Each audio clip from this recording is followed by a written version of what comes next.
When a man starts to wake up, he naturally pulls away from the crowd not because he hates people but because the usual way of connecting stops making sense. Most conversations revolve around status, gossip, or complaints, and once he begins to see through that, it gets harder to engage. He's not bitter, he's not isolating himself out of pride, he's just stopped chasing what others are still chasing.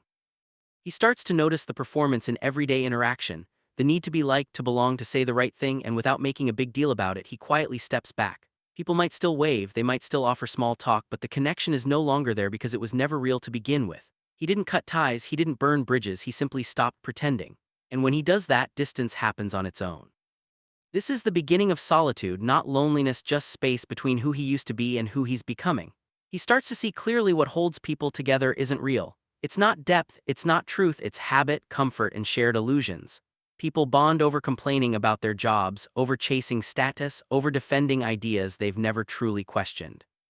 He used to do the same. He used to think that was connection, but now it feels more like noise. He notices how often people speak just to avoid silence, how much energy goes into keeping up appearances, the constant need for validation, for agreement, for reassurance. And once he no longer needs those things himself, he sees how dependent others are on them, how relationships often survive not because of honesty, but because everyone agrees to keep the story going. He understands why people hold on to what feels familiar. He still cares, he still listens, but he no longer plays along. That shift, subtle as it is, creates distance all on its own. From the outside, he might seem the same, he still shows up, he's still polite, he hasn't disappeared completely, but something fundamental has shifted.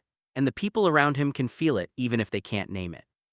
They sense that he's no longer trying to impress anyone, that he's not looking for approval, that he's not playing the social game anymore. Some find it admirable, others find it unsettling because he's no longer easy to read, because he's not performing for anyone. He doesn't flatter, doesn't compete, doesn't entertain, and that makes him hard to place. People might say he's distant or too quiet, or that he's changed. What they really mean is he no longer fits into the roles they've grown used to. They liked him better when he reflected their values. Now he reflects something else, something still, grounded, and not dependent on being liked. People see him, but they don't really know him, because knowing him now would require them to see what he sees, and most people aren't ready for that. He once believed that staying connected meant staying involved, showing up, participating in conversations, maintaining appearances. But with time, that definition changed. As his priorities shifted inward, he stopped engaging out of obligation, not because he cared less, but because he no longer needed others to affirm his place in the world. He still values connection, but not if it depends on constant engagement, emotional performance, or subtle negotiation for approval. He doesn't withdraw out of resentment, he simply no longer finds value in maintaining relationships built on pretense or expectation. To those accustomed to transactional connection, his presence can feel distant, but in truth, he's simply not playing the same role anymore. He no longer speaks just to keep the peace. He no longer sees himself through other people's eyes. What emerges in that space is not loneliness but clarity, a calm independence that allows him to remain rooted even when others come and go. He's become honest, and from that honesty a deeper kind of freedom begins to take shape. From the outside, solitude is often misunderstood. To most people, being alone signals a lack of friends, of purpose, of belonging. But for a man who has begun to see clearly, solitude becomes something else entirely. He no longer fills his time with distractions just to avoid being alone with himself. He no longer seeks out constant company to escape discomfort. He's learned to sit in silence without needing it to end. What others describe as loneliness is often just unfamiliar stillness. They equate the absence of noise with emptiness. He's realized that most of what fills a typical day, talks, tasks, and duties, is just noise pretending to be important. In solitude, he sees himself without distortion. There's no one to impress, no image to maintain, and that clarity, while uncomfortable at first, becomes a source of strength. He doesn't avoid people, but he also no longer depends on them to feel complete. This shift usually confuses others. They assume he must be withdrawn, disconnected, or even arrogant.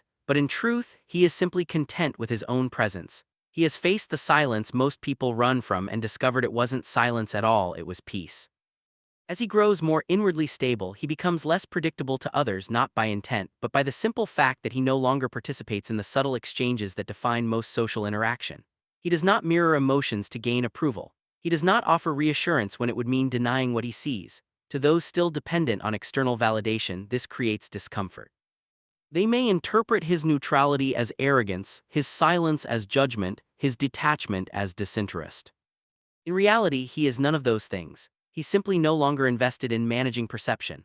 Much of what people call connection is actually a performance, a mutual agreement to keep certain illusions intact. Once he steps outside that arrangement, he disrupts it just by being present. He doesn't argue or provoke or attempt to convert anyone to his view, but the absence of familiar signals, approval, flattery, emotional reinforcement, makes others uneasy. Many of his previous friendships begin to fade, not because of conflict, but because the foundation they stood on no longer holds. He begins to notice how often relationships are maintained through shared complaints, routine habits, or the mutual reinforcement of personal narratives. Once he no longer participates in those patterns, the connection weakens on its own. He no longer feels compelled to offer agreement for the sake of belonging. He no longer entertains conversations that avoid substance, and he has no interest in maintaining ties that require him to shrink himself. This shift is not a rejection of others, it's the result of a change in what he's willing to invest his energy in. True friendship becomes something quieter, simpler, and far more rare. It is no longer based on shared illusions, but on mutual recognition. Two people who don't need each other yet choose to walk alongside one another without expectation. These kinds of connections cannot be manufactured.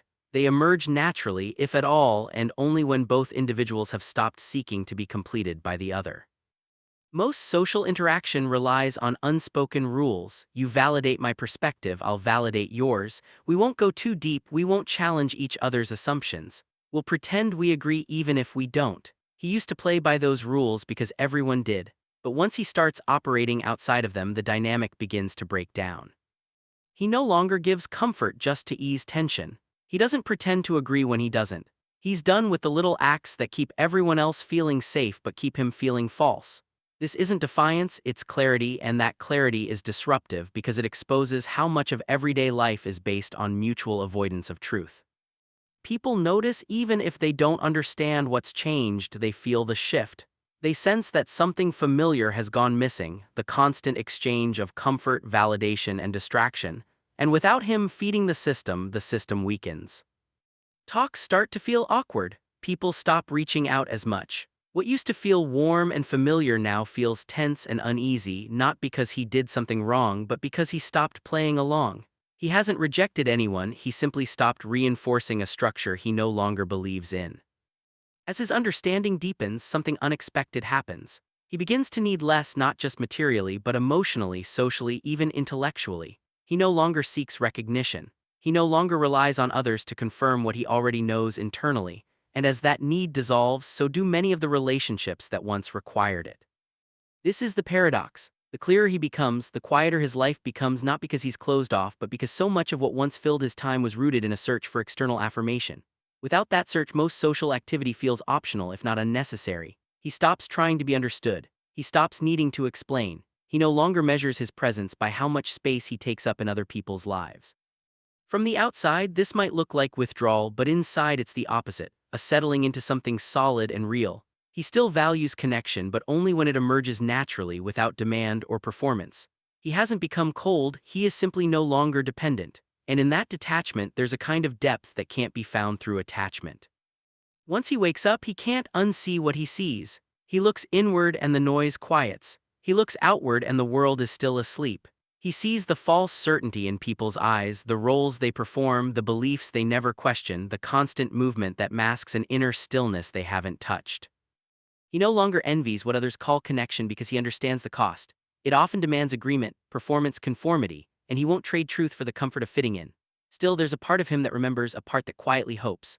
Not for crowds, not for company, but for someone awake, someone who has seen what he's seen, felt what he's felt, someone who doesn't need him to be smaller, quieter, or more agreeable in order to feel safe. That kind of meeting is rare. It can't be forced, and he would rather wait in silence than pretend in conversation. So he walks alone, not because he enjoys being apart, but because in a world still dreaming, authenticity is more valuable than acceptance. At some point, the solitude stops feeling unusual. It becomes normal, not empty, just quiet. He no longer interprets distance as a problem to solve. He sees it for what it is, the natural result of no longer pretending. While others surround themselves with noise, he has learned to live in stillness. While many chase attention, he moves without asking to be seen. People often assume he must feel lonely, as if any company, is always better than walking alone. But they confuse isolation with absence. He is not absent, he is simply no longer performing. He has come to prefer the space that honesty creates over the closeness that illusion demands. This is the final shift. He doesn't need the world to wake up for him to feel whole. He doesn't need agreement to feel clear, and he doesn't need validation to know who he is. He walks alone, yes, but not as an outsider, as a man at peace with the cost of truth.